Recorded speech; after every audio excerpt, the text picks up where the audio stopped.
மத்திய அரசின் சமூக நீதி மற்றும் அதிகாரமளித்தல் அமைச்சகத்தின் மத்திய கண்காணிப்பு குழு உறுப்பினர் ஸ்ரீராம் முதலமைச்சர் ரங்கசாமியை மரியாதை நிமித்தமாக முதலமைச்சர் அலுவலகத்தில் நேரில் சந்தித்தார். சந்திப்பின் போது சட்டப்பேரவைத் தலைவர் செல்வம் உடனிருந்தார்.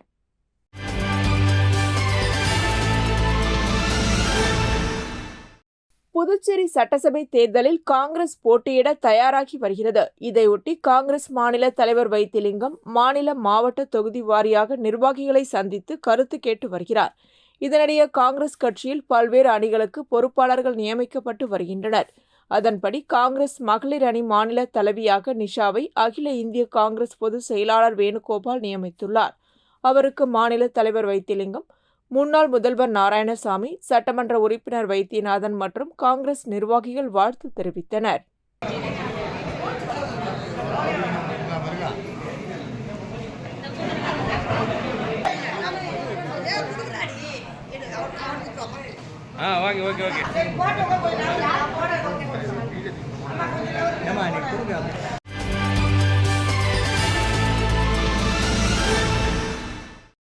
புதுச்சேரி கவர்னர் மாளிகையில் அருணாச்சல பிரதேசம் மற்றும் மிசோரம் மாநிலங்களின் உதயநாள் கொண்டாடப்பட்டது. விழாவில் கவர்னர் கைலாசநாதன் கலந்து கொண்டு பேசுகையில், பல்வேறு மாநிலங்களை சேர்ந்த மாநில மக்களிடையே ஒரு நல்லுறவு ஏற்படுத்தவே மாநில உதயநாள் கொண்டாடப்பட்டு வருகிறது.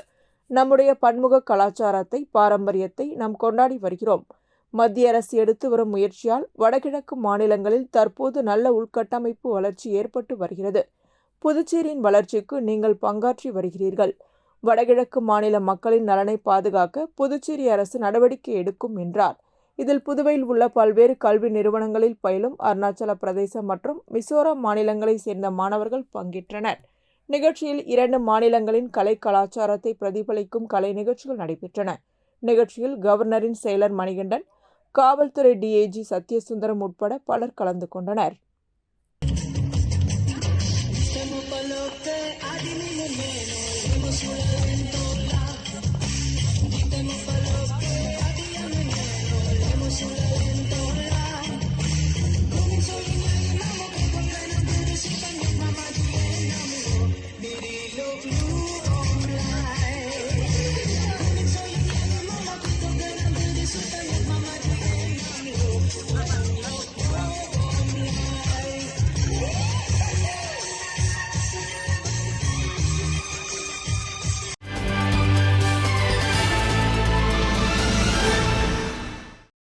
தமிழக முதலமைச்சர் மு.க. ஸ்டாலின் 2 நாள் அரசுமுறை பயணமாக கடலூரில் நடைபெறும் விழாவில் கலந்து கொள்ள உள்ளார். புதுச்சேரி வழியாக கடலூர் செல்லும் அவருக்கு புதுச்சேரி மாநில எல்லையான கோரிமேட்டில் வரவேற்பு அளிக்கப்பட்டது. தொடர்ந்து முதலமைச்சர் மு.க. ஸ்டாலின் ஹோட்டல் அக்காடுக்கு வந்தார். அங்கு சிறிது நேரம் ஓய்வெடுத்த அவரை திமுக மாநில அமைப்பாளர் சிவா தலைமையில் தமிழக முதலமைச்சரை நேரில் சந்தித்த புதுச்சேரி முத்தியால்பேட்டை தொகுதி திமுக முன்னாள் சட்டமன்ற உறுப்பினர் நந்தா சரவணன் அதிகாரப்பூர்வமாக தன்னை திமுகவில் இணைத்துக் கொண்டார். இந்நிகழ்ச்சியில் தமிழக அமைச்சர்கள் பொன்முடி, எம்.ஆர்.கே. பன்னீர்செல்வம் மற்றும் புதுச்சேரி சட்டமன்ற உறுப்பினர்கள் நாஜிம், திமுக அவைத் தலைவர் சிவக்குமார் மற்றும் சட்டமன்ற உறுப்பினர்கள் சம்பத், செந்தில்குமார், அனிபால் கெனடி உள்ளிட்ட திமுக நிர்வாகிகள் மற்றும் முக்கிய பிரமுகர்கள் கலந்து கொண்டனர்.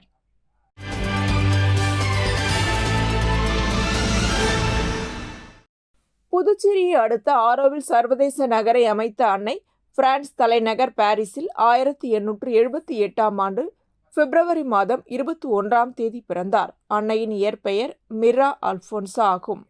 சிறிய வயதிலேயே கல்வியில் சிறந்து விளங்கிய அன்னை அரவிந்தரின் ஆன்மீக கொள்கைகளால் ஈர்க்கப்பட்டு 1914இல் புதுச்சேரி வந்தார். அரவிந்தருடன் இணைந்து ஆன்மீக பணிகளில் சேவையாற்றிய அவர் அரவிந்தர் மறைவிற்கு பிறகு அன்னையின் பெரும் முயற்சியால் தான் புதுச்சேரியில் அரவிந்தர் ஆசிரமமும் ஆரோவில் சர்வதேச நகரமும் தோற்றுவிக்கப்பட்டன.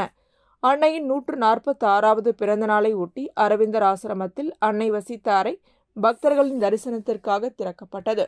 மேலும் வண்ண மலர்களால் அலங்கரிக்கப்பட்டிருந்த அன்னை சமாதியை பல்வேறு மாநிலம் மற்றும் வெளிநாடுகளில் இருந்தும் வந்திருந்த ஆயிரக்கணக்கான பக்தர்கள் நீண்ட வரிசையில் காத்திருந்து வழிபட்டனர். பின்னர் கூட்டு தியானமும் மேற்கொண்டனர்.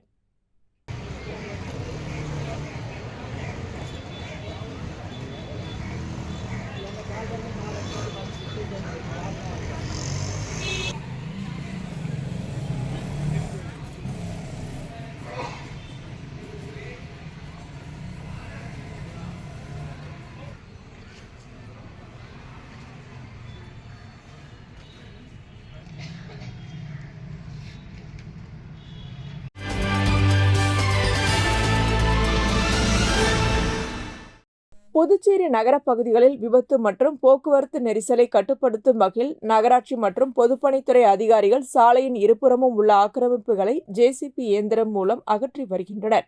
ஆக்கிரமிப்பு என்ற பெயரில் வியாபாரிகளுக்கு நஷ்டத்தை ஏற்படுத்துவதாக குற்றம் சாட்டிய வியாபாரிகள் முன் அறிவிப்பின்றி ஆக்கிரமிப்புகளை அகற்றுவதற்கு எதிர்ப்பு தெரிவித்து கடையடைப்பு போராட்டத்தில் ஈடுபட போவதாக அறிவித்திருந்தனர். அதன்படி கடையடைப்பு போராட்டம் தொடங்கியது. இதில் நேரு வீதி, காந்தி வீதி, மிஷன் வீதி, பாரதி வீதி, ரங்கப்பிள்ளை வீதி மற்றும் கொசக்கடை வீதி உள்ளிட்ட பல்வேறு வீதிகளில் உள்ள 100க்கும் மேற்பட்ட கடைகள் அடைக்கப்பட்டிருந்தது. மேலும் வியாபாரிகளுக்கு ஆதரவாக தமிழக வாழ்வுரிமை கட்சி மாநில அமைப்பாளர் ஸ்ரீதர் உள்ளிட்ட பல்வேறு அமைப்பினரும் போராட்டத்தில் ஈடுபட்டனர். மேலும் பெரிய வணிக நிறுவனங்களுக்கு சலுகை அளிக்கும் அதிகாரிகள் சிறிய வணிக நிறுவனங்களுக்கு ஆக்கிரமிப்பு அகற்றம் என்ற பெயரில் நஷ்டத்தை ஏற்படுத்துவதாகவும் குற்றம் சாட்டினர்.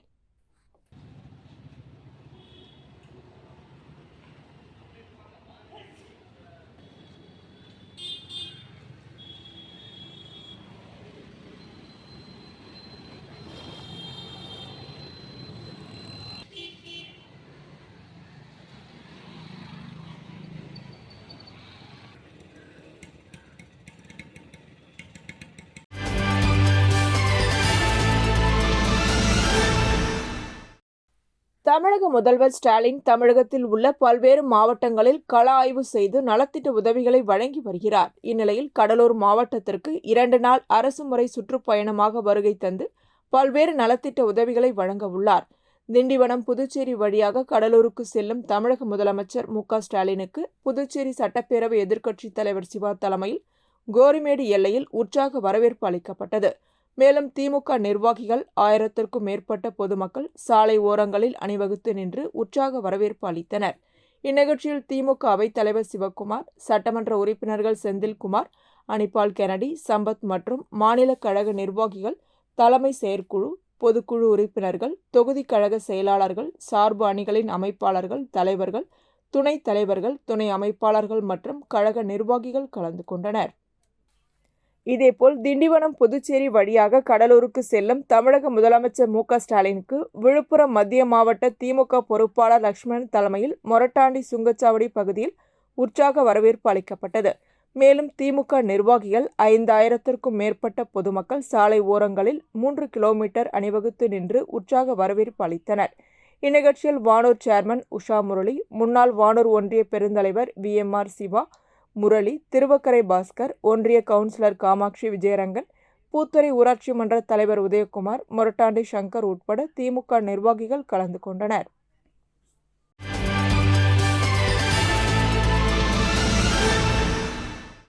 வானூர் அரசு கலை மற்றும் அறிவியல் கல்லூரி திருச்சிற்றம்பலம் மயிலம் ரோட்டில் செயல்பட்டு வருகிறது. இக்கல்லூரியில் 1000க்கும் மேற்பட்ட மாணவர்கள் கல்வி பயின்று வருகின்றனர். இக்கல்லூரியில் செயல்படும் போதைப்பொருள் தடுப்பு சங்கத்தின் சார்பாக 3ஆம் ஆண்டு வணிகவியல் துறையில் படிக்கும் மாணவர்கள் போதைப்பொருள் ஒழிப்பு விழிப்புணர்வு குறும்படம் தயாரித்து இயக்கி நடித்துள்ளனர். இக்குறும்படத்திற்கு அடிமைகள் என்று பெயரிட்டனர். அடிமைகள் என்ற போதைப்பொருள் விழிப்புணர்வு குறும்படத்தை விழுப்புரம் பாராளுமன்ற உறுப்பினர் ரவிக்குமார் வெளியிட கல்லூரி முதல்வர் வில்லியம் பெற்றுக்கொண்டார். குறும்படத்தை வெளியிட்டு சிறப்புரையாற்றிய விழுப்புரம் பாராளுமன்ற உறுப்பினர் தனது உரையில் போதைப் பொருட்களால் ஏற்படும் பாதிப்புகளை மாணவர்கள் போதைப் பொருட்களுக்கு அடிமையாகாமல் தங்களை பாதுகாத்துக் கொள்ள வேண்டும் என்றும் வலியுறுத்தினார். இந்த குறும்படத்தை கல்லூரியில் பாராளுமன்ற உறுப்பினர் பார்த்த பிறகு இதில் நடித்த அனைத்து மாணவர்களையும் பாராட்டி இந்த படத்தை பள்ளிகள் மற்றும் கல்லூரிகளில் பார்ப்பதற்கு ஆவணம் செய்யும்படி கல்லூரி முதல்வர் வில்லியமிடம் கேட்டுக்கொண்டார். இந்த குறும்படத்தில் லோகேஸ்வரன், யோகேஸ்வரன், முகிலன், சஞ்சய், பார்த்தசாரதி, பிரித்திகா, ஜெஸ்ஸி, நேதாஜி, புவனேஸ்வரன் ஆகியோர் நடித்துள்ளனர். நிறைவாக போதைப்பொருள் ஒழிப்பு ஒருங்கிணைப்பாளர் காந்திமதி நன்றி கூறினார். இக்கல்லூரி மாணவர்கள் தயாரித்த போதைப்பொருள் ஒழிப்பு விழிப்புணர்வு குடி அழிந்த காரணம் என்ற முதல் குறும்படத்தை வனத்துறை அமைச்சர் பொன்முடி அவர்களால் கடந்த வாரம் வெளியிட்டது குறிப்பிடத்தக்கது.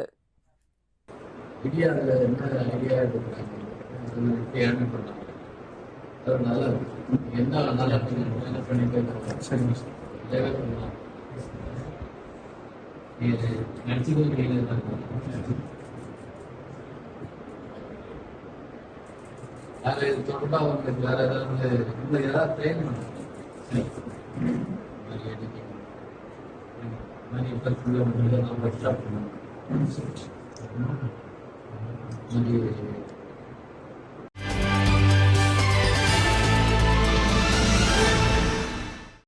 புதுச்சேரி ஸ்மார்ட் சிட்டி திட்டத்தின் நிதி உதவியுடன் அண்ணா சாலையில் உள்ள அண்ணா திடல் விளையாட்டு மைதானம் மேம்படுத்துதல் மற்றும் அண்ணா திடலை சுற்றியுள்ள சின்ன சுப்பராய பிள்ளை வீதி கடைகள், லப்போர்த் வீதி கடைகள் மற்றும் அண்ணா சாலை கடைகள் புதிதாக கட்டப்பட்டு வந்தது. இதில் கட்டுமான பணிகள் முடிவடைந்து சின்ன சுப்பராய பிள்ளை வீதி கடைகளும் லப்போர்த் வீதி கடைகளும் பணிகள் முடிவடைந்து இன்னும் சில தினங்களில் முன்பு கடை நடத்தி வந்தவர்களுக்கு கடை வழங்கப்பட உள்ளது. மேலும் அண்ணா சாலையில் உள்ள கடைகளின் கட்டுமான பணிகள் இன்னும் முழுமை பெறாத நிலையில் உள்ளது. இப்பணிகள் குறித்து தொகுதி சட்டமன்ற உறுப்பினரும் புதுச்சேரி மாநில மனிதநேய மக்கள் சேவை இயக்க நிறுவன தலைவருமான நேரு என்கின்ற குப்புசாமி அண்ணா சாலை பகுதியில் நடைபெற்று வரும் கட்டுமான பணிகளை பார்வையிட்டார். மேலும் பணிகளை விரைவாக முடித்து அண்ணா சாலை பகுதியில் உள்ள கடைகளை முன்பு கடை நடத்தியவர்களுக்கு கடைகளை ஒப்படைப்பதற்கான ஆவணங்களை செய்யுமாறு அதிகாரிகளை கேட்டுக்கொண்டார். மேலும் ஆய்வின் போது புதுச்சேரி நகராட்சி ஆணையர் கந்தசாமி, ஸ்மார்ட் சிட்டி திட்ட தொழில்நுட்ப அதிகாரி ரவிச்சந்திரன் மற்றும் நகராட்சி அதிகாரிகள், ஸ்மார்ட் சிட்டி திட்ட அதிகாரிகள், அப்பகுதியை சேர்ந்த மனிதநேய மக்கள் சேவை இயக்க பிரமுகர்கள் உடனிருந்தனர்.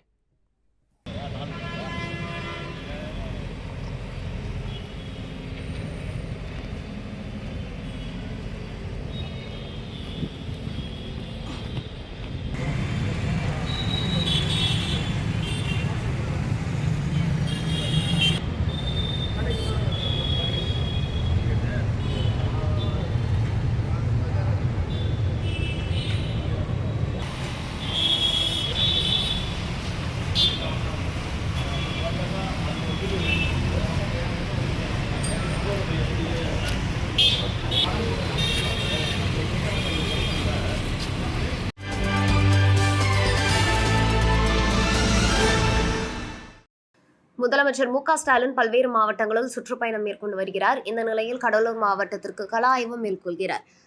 முதலமைச்சர் மு.க.ஸ்டாலின் பல்வேறு திட்டப் பணிகளுக்கு அடிக்கல் நாட்டியும் முடிவுற்ற பணிகளை திறந்து வைத்து அரசு நலத்திட்ட உதவிகளை வழங்க உள்ளார். மேலும் திண்டிவனம் வழியாக கடலூர் மாவட்டத்திற்கு செல்வதால் திமுக முன்னாள் அமைச்சர் செஞ்சி மஸ்தான் தலைமையில் திமுகவினர் உற்சாக வரவேற்பளித்தனர். மேலும் முதலமைச்சருக்கு திமுகவினர் பூங்கொத்தும் சால்வையும் கொடுத்து உற்சாக வரவேற்பளித்தனர். இதில் விழுப்புரம் வடக்கு மாவட்டத்திற்குட்பட்ட மாநில, மாவட்ட, நகர ஒன்றிய கிளை கழக நிர்வாகிகள் கலந்து கொண்டனர்.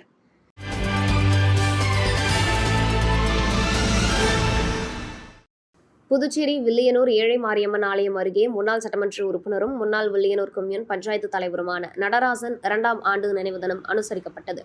நடராசனார் அறக்கட்டளை தலைவர் சரவணன் ஏற்பாட்டில் நடைபெற்ற இந்த நிகழ்ச்சியில் பொதுமக்கள் கலந்து கொண்டு அலங்கரித்து வைக்கப்பட்ட நடராசன் திருவுருவப் படத்திற்கு மாலை அணிவித்து மலர் தூவி மரியாதை செலுத்தினர்.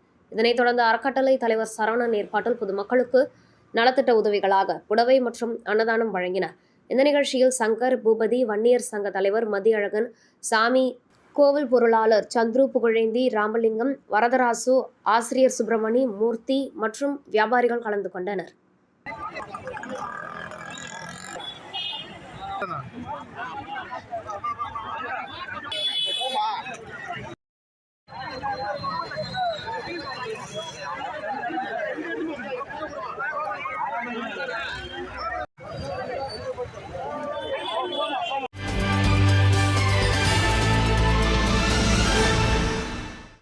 புதுச்சேரி அரசு ஓய்வூதியதாரர்களுக்கு இதுவரையில் வழங்கப்பட்ட ரூபாய் 1000 மருத்துவ உதவித்தொகை இம்மாதம் முதல் வழங்கப்படாது. மத்திய அரசின் உத்தரவுப்படி கட்டாய பிடித்தம் செய்வதாக கணக்கு மற்றும் கருவூல இயக்குநர் மூலம் அறிவிக்கப்பட்டுள்ளது. இதற்கு ஓய்வூதியர்கள் எதிர்ப்பு தெரிவித்து வருகின்றனர். இந்த நிலையில் மருத்துவ உதவித்தொகை கட்டாய பிடித்தம் உத்தரவை திரும்பப் பெற வலியுறுத்தி புதுச்சேரி அரசு ஊழியர் சம்மேளன இணைப்பு சங்கங்களின் கூட்டு இயக்கம் சார்பில் கண்டன ஆர்ப்பாட்டம் நடைபெற்றது. கணக்கு மற்றும் கருவூல இயக்கக அலுவலகம் எதிரே நடைபெற்ற ஆர்ப்பாட்டத்தில் ஒருங்கிணைப்பாளர் கலைசெல்வன், ஆனந்தராசன், புகழேந்தி உட்பட பலர் பங்கேற்றனர். ஆர்ப்பாட்டத்தில் ஓய்வூதியர்களுக்கான மருத்துவ உதவித்தொகை கட்டாய பிடித்தம் உத்தரவை திரும்ப பெற வேண்டும், விருப்பமில்லாதவர்களுக்கு மருத்துவ உதவித்தொகையை தொடர்ந்து வழங்கிட வேண்டும் உள்ளிட்ட கோரிக்கைகளை வலியுறுத்தப்பட்டன. போராடாமல் பெற்றதில்லை, போராடினோம் தோற்றதில்லை,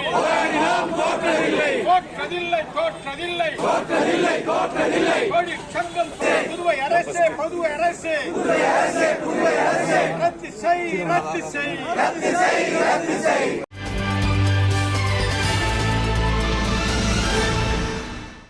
காரைக்காலை சேர்ந்த பரத் என்பவர் தொடர்பு கொண்ட மர்ம நபர் பகுதி நேர வேலையாக வீட்டில் இருந்தபடியே ஆன்லைன் பங்கு சந்தையில் முதலீடு செய்து அதிக பணம் சம்பாதிக்கலாம் என கூறினார்.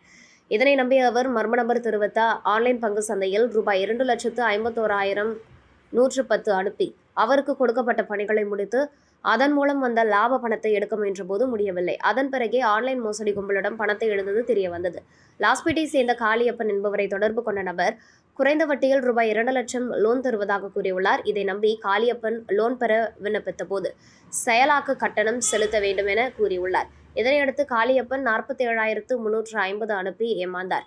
இதேபோல் முதலியார்பேட்டையை சேர்ந்த ஆர்த்தி 28,505, புதுக்குப்பத்தை சேர்ந்த சிலம்பரசன் 18,600, வாளரப்பேட்டையை சேர்ந்த மகாலட்சுமி 8,000, பெரிய காலாப்பட்டு பிரியதர்ஷினி 18,000 என 6 பேர் மோசடி கும்பலிடம் 3,51,565 ரூபாயை இழந்துள்ளனர். இதுகுறித்து புகார்களின் பேரில் சைபர் கிரைம் காவல்துறையினர் வழக்கு பதிந்து விசாரித்து வருகின்றனர்.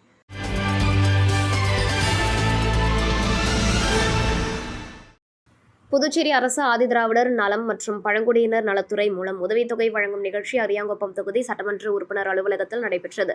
இதில் சட்டமன்ற உறுப்பினர் பாஸ்கர் என்கின்ற தட்சிணாமூர்த்தி கலந்து கொண்டு திருமண உதவித்தொகை திட்டத்தின் கீழ் தலா ரூபாய் 1,00,000 வீதம் 4 பயனாளிகளுக்கும், தொடர் நோய் மருத்துவ உதவித்தொகை திட்டத்தின் கீழ் தலா ரூபாய் 15,000 வீதம் 6 நபர்களுக்கும், கருவுற்ற மற்றும் பாலூட்டும் தாய்மார்களுக்கு நிதி உதவி வழங்கும் திட்டத்தின் கீழ் ரூபாய் 13,000 வீதம் 4 நபர்களுக்கும், மொத்தம் ரூபாய் 5,42,000 உதவித்தொகை பெறும் ஆணைகளை பயனாளிகளுக்கு வழங்கினர். இந்த தொகை அவரவர் வங்கிக் கணக்கில் வரவு வைக்கப்படும். மேலும் இந்த நிகழ்ச்சியில் அரியாங்குப்பத்தை சேர்ந்த என்ஆர் காங்கிரஸ் நிர்வாகிகள் மற்றும் பொதுமக்கள் உடன் இருந்தனர். முத்துலட்சுமி சுப்பிரமணி ஐயா வெயிட் பண்ணுங்க ஐயா வெயிட் பண்ணுங்க.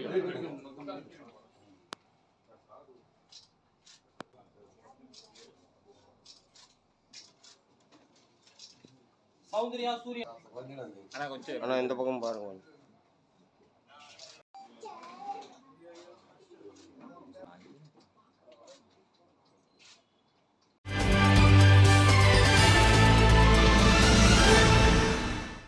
மத்திய பாஜக அரசின் மக்கள் விரோத பட்ஜெட்டை கண்டித்து கம்யூனிஸ்ட் கட்சிகள் பிரச்சார இயக்கத்தினை நாடு முழுவதும் நடத்தி வருகிறது.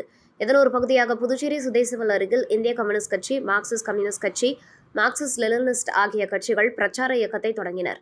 சிபிஐ மாநில செயலாளர் சலீம், சிபிஎம் மாநில செயலாளர் ராமச்சந்திரன், சிபிஐ மாநில செயலாளர் புருஷோத்தமன் ஆகியோர் தலைமை தாங்கினர். இதில் முன்னாள் அமைச்சர் விஸ்வநாதன், சிபிஎம் துணை செயலாளர் சேது செல்வம், தேசிய குழு உறுப்பினர் தினேஷ் பொன்னையா, முன்னாள் சட்டமன்ற உறுப்பினர் நாரா கலைநாதன், பொருளாளர் சுப்பையா, சிபிஎம் மாநில செயற்குழு உறுப்பினர்கள் பெருமாள், ராஜாங்கம், தமிழ்செல்வன், கலியமூர்த்தி, மார்க்சிஸ்ட் லெனினிஸ்ட் கட்சி சார்பில் பாலசுப்ரமணியன், அருள், விஜயா உள்ளிட்டோர் கலந்து கொண்டனர். இந்த பிரச்சாரத்தில் புதுச்சேரி மாநில அரசின் அனைத்து கடன்களை தள்ளுபடி செய்ய வேண்டும், புதுச்சேரிக்கு முழு மாநில அந்தஸ்து வழங்க வேண்டும், புதுச்சேரி மாநிலத்தை ஒன்றிய நிதிக்குழுவில் இணைக்க வேண்டும், புயல் வெள்ள சேதத்தால் பாதிக்கப்பட்ட புதுச்சேரி மாநிலத்திற்கு புதுவை அரசு கோரிய நிவாரண உதவியை உடனடியாக வழங்கிட வேண்டும் உள்ளிட்ட பல்வேறு கோரிக்கைகள் வலியுறுத்தப்பட்டது. பூபதி 1.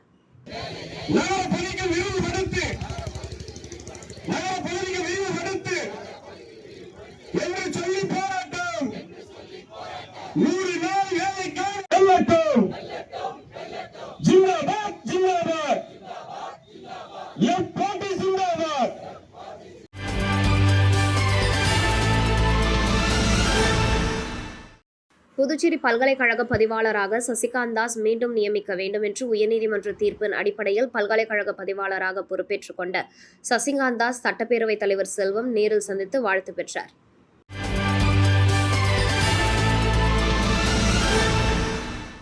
அரியாங்குப்பம் கொம்யூன் இடையார்பாளையம் மேற்கு ஞானமேடு சப்தகிரி நகரில் அமைந்துள்ள ஸ்ரீ பைரவர் சக்தி பீடத்தில் மாசி மாத தேய்பிரை அஷ்டமியை முன்னிட்டு கலைமாமணி பைரவ குருஜி முத்துக்குருக்கள் நடத்திய ஸ்ரீ ஸ்வர்ணகக்ஷ பைரவர் ஹோமம், கலச பூஜை ஆகியவை நடைபெற்றது. பைரவருக்கு அபிஷேக பொடி, மஞ்சள், அரிசி மாவு, பால், தயிர், சந்தனம், இளநீர், பலவகை பழங்கள், நவதானியங்கள், பல்வேறு வாசனை திரவியங்கள் இவைகளால் அபிஷேகமும், ஹோமத்தில் பூஜை செய்த கலசத்துடன் ஆலயத்தை வலம் வந்து பைரவருக்கு கலசபிஷேகமும், பைரவருக்கு தேனும் வெண்கடுகும், ஹோமத்துடன் தேனும் மாதுளம் பழமும் அபிஷேகம் செய்து சிகப்பு பட்டு வஸ்திரமும் தாமரை மாலையும் சாற்றி மகா தீபாராதனை காண்பிக்கப்பட்டது. இதில் பக்தர்கள் கலந்து கொண்டு பைரவரை வழிபட்டு அவரின் அருளை பெற்றனர். தொடர்ந்து பக்தர்கள் அனைவருக்கும் அருட்பிரசாதமும் அன்னதானமும் வழங்கப்பட்டது. இதற்கான ஏற்பாடுகளை பைரவ குருஜி கலைமாமணி முத்துக்குருக்கள் செய்திருந்தார்.